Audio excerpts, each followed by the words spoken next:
Ознакай бірінші урта мәктәбе базасында район мәктәпләрендә эшләүче аграр класслар эшчәнлегенә йомгак ясалды.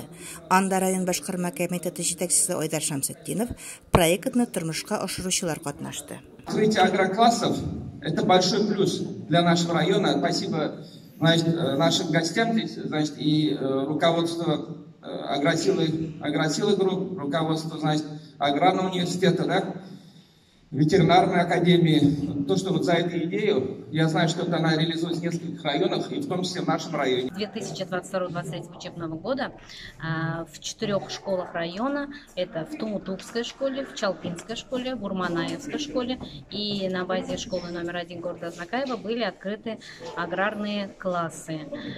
Совместно с Агросилой, с Аграрным университетом и ветеринарной академией у нас заключено соглашение с этими школами.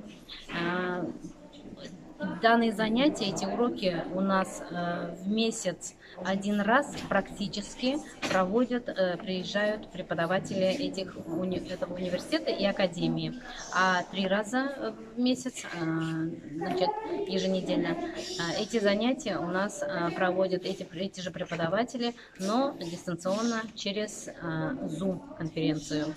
Агросила җәмгыяте баш белгече Гөлнара Равзиева җәмгыятьнең социаль проектлары хакында сөйләде. Авыл хуҗалыгы юнәлешендәге югары уку йортларына максатчан юллама бирү мөмкинлеге хакында әйтте.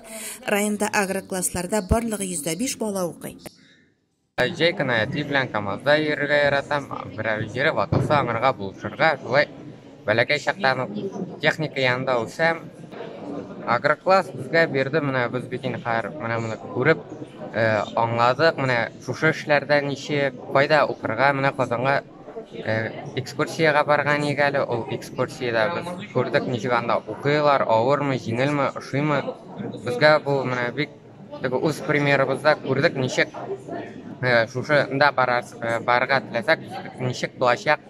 Без теләгән кеше бара ала, теләмәгән кеше бармый инде, хаталар булмый инде булай күргәчтән.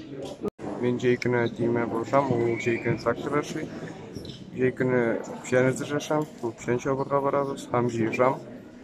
Булаймы, шул кышка әзерләйбез инде печәнне. Димәк, инде сиңа авыл хуҗалыгы бик яхшы таныш. Менә киләчәктә бу аграр класста укыгач, үзең өчен авыл хуҗалыгын сайлармын дип уйлыйсыңмы? Әйе, сайлармын дип уйлыйм. Бу елны миңа ошады растениялар белән шөгыльләнү. И башта бар, может, шунда укырга керергә 11дә. 8 классны 12 баланы аграр класска укырга йөрттем быел. Балалар бу елында бик кызыксынып шушы эшкә тартылдылар. Сукаешка агрофермада экскурсияда булдык, Казанга бардык, аграрный университетка, ветеринарный институтка.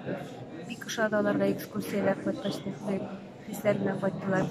Һәм мәктәптә дә төрле экспериментларда катнаштылар. Мәсәлән, бәрәңге утырту буенча алар аннан соң төрле орлыкларны шыттыру буенча экспериментлар ясадылар, үзләре кызыксынып.